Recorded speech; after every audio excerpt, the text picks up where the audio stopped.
Tudo tem seu tempo. Há um momento oportuno para cada coisa debaixo do céu. Tempo de nascer, tempo de morrer, tempo de plantar, tempo de arrancar o que foi plantado, tempo de matar, tempo de curar, tempo de destruir, tempo de construir, tempo de chorar, tempo de rir, de lamentar, de dançar, tempo de espalhar pedras e tempo de as ajuntar, tempo de abraçar e tempo de afastar-se dos braços, tempo de procurar, tempo de perder, tempo de guardar, tempo de jogar fora, tempo de rasgar e tempo de costurar, tempo de calar e tempo de falar, tempo do amor, tempo do ódio, tempo da guerra, tempo da paz.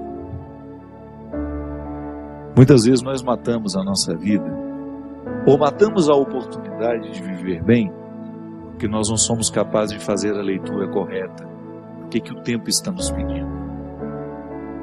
Cada dia o tempo vai nos pedir alguma coisa. E é esse olhar atento que vai dando a gente essa condição, essa clareza de perceber o que de fato hoje grita pelo meu nome. Qual é a realidade hoje que é inadiável?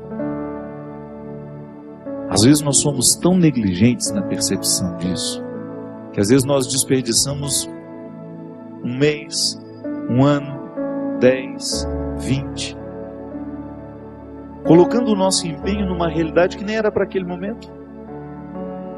E é por isso que é tão interessante a gente desenvolver a habilidade de dizer não e de dizer sim, que essa é uma habilidade que só a maturidade nos traz. Que às vezes, porque somos imaturos, nós não sabemos nem dizer não, não sabemos olhar as urgências do tempo. Então a gente vive para agradar o outro. Antes de agradar o outro, você precisa perceber o que a vida está pedindo de você. Porque nem sempre aquilo que o outro, aquilo que você pode fazer para agradar o outro, está em consonância com aquilo que a vida está pedindo de você. Mesmo que para a gente crescer, nós temos que ter coragem de cortar muitas coisas. A Sagrada Escritura diz: tempo de matar, tempo de fazer nascer. Tudo depende da percepção para olhar o momento presente e descobrir o que de fato merece o nosso empenho. Quantas vezes eu na minha vida me empenhei no lugar errado, na questão errada, e depois não tem como ser feliz, sabendo que o meu empenho não foi onde deveria ter me empenhado. Não há possibilidade de eu me sentir realizado, de sentir-me bem com as minhas escolhas, porque o que vai fazer com que eu me sinta bem é olhar para o contexto das minhas escolhas e ficar confortável com aquilo que foi escolhido. Nós estamos muito estranhos a nós. Não é estranho com o outro, não. É estranho a nós mesmos. Eu preciso colocar alma em tudo aquilo que sou eu, até na casa onde eu moro. Eu sempre saio de casa, e agora eu fiquei 17 dias fora de casa, e a vida tem me ensinado que a casa não é um aglomerado de paredes. A casa é um sentimento que me ocorre. Não é só uma construção material. Quando eu entro dentro daquelas paredes que eu construí com o meu trabalho, ali eu identifico a alma que me sustenta. É um sentimento que me ocorre. Quando a gente abre a porta da casa, quando a gente entra, é um sentimento bom que nos ocorre. Isso é alma. É quando a matéria está plena de significados. É quando a gente começa a atribuir um significado que ultrapassa as paredes, os móveis, o jardim, o portão de entrada. E é interessante que a qualidade da nossa vida depende, está intimamente ligada à nossa capacidade de depositar a alma nas coisas. Eu não estou falando dessa alma, do significado mais profundo da nossa vida, dessa dimensão espiritual que me conecta com a eternidade. Não. Eu estou falando de tudo aquilo que vive e que faz sentido à matéria. Traz sentido àquilo que é material. Então a gente usa de maneira inadequada o termo alma. Perceber que os meus objetos estão perpassados por um significado que ultrapassa a matéria. Como dizia Rubem Alves, né? Existem coisas que são mais que coisas, são coisas que nos fazem lembrar. Isso é, virar um sacramental. Da mesma maneira como eu trago uma lembrancinha da viagem, aquilo é para mim apenas um sacramental de alguma coisa que foi boa, que foi vivida, que foi experimentada, que me fez bem. Na minha oportunidade de colocar alma neste corpo, nessa oportunidade única que eu tenho de viver diariamente bem a minha vida e assim inflar ar em tudo isso, da mesma maneira como eu percebo essa outra alma da minha casa quando chego de um sentimento que me ocorre. O viver bem, me trazendo a consciência de que hoje, quando eu observo as urgências da minha vida e me empenho, eu estou colocando alma no meu corpo.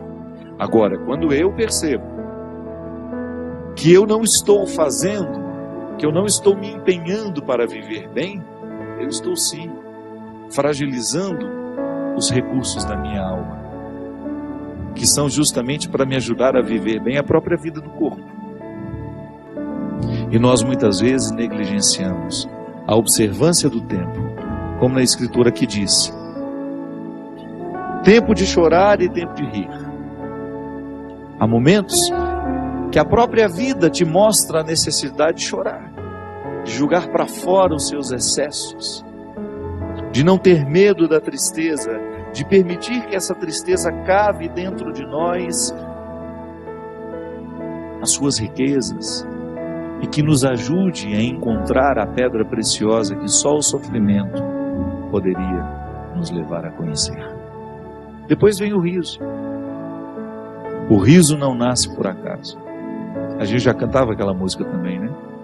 Ando devagar porque já tive pressa e trago esse sorriso porque já chorei demais. O sorriso é o resultado da lágrima bem chorada.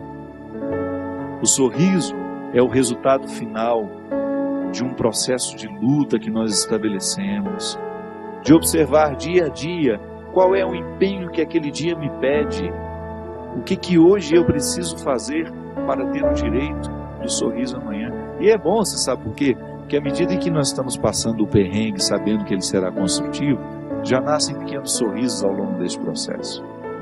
Quando a gente fala de um sorriso final, é apenas a metáfora de um processo bem feito, bem vivido. Tempo de abraçar, tempo de se afastar. Quanto sofrimento, né? Em perceber o distanciamento como necessário ao crescimento do outro. É aquele filho que vai embora para estudar. Não dá para reter filhos. Por isso que é tempo de abraçar, é tempo de cuidar, é tempo de estar junto. E vai chegar um momento em que esse afastamento será necessário para o próprio curso da vida. Depois volta. Mas no primeiro momento a gente precisa do distanciamento. É a urgência do dia. Chegou a época, é preciso estudar. É preciso buscar um futuro fora daqui. Quando nós observamos o movimento do tempo e as suas urgências, a gente entra dentro do contexto de uma sabedoria irrenunciável à nossa realização humana. Tempo de rasgar, tempo de costurar. Se a gente não tem coragem, muitas vezes, de rasgar algumas realidades, depois jamais conseguiremos viver a libertação dela. Muitas vezes, nós lamentamos perder, e quando na verdade a gente vai observar aquilo que a gente perdeu, não foi perda, foi libertação. Quantos relacionamentos precisam ser rasgados para que depois eles sejam costurados do jeito certo? Fazer cair por terra todas as ilusões que nós temos do outro, ou todas as pretensões que nós julgamos em cima do outro. Não, o outro não tem que corresponder às minhas expectativas. O outro tem que ser ele. Nós precisamos viver o enfrentamento. O enfrentamento que depois vai provocar uma libertação em nós. A vida sempre vai pedir de nós calma, paciência, porque com pressa nós passamos por cima de todas essas necessidades e não somos capazes de reconhecê-las. Que às vezes a vida não está dando certo, é porque você nem sabe exatamente o que você está precisando. Às vezes nós ficamos tão aflitos, tão angustiados, e não sabemos por quê. Faltou chegar ao ponto-chave, onde de fato está iniciando o conflito. Paciência, né? A gente não tem paciência nem para descobrir o que está nos angustiando. É a nossa pressa, é a vida estranha que nós vamos viver.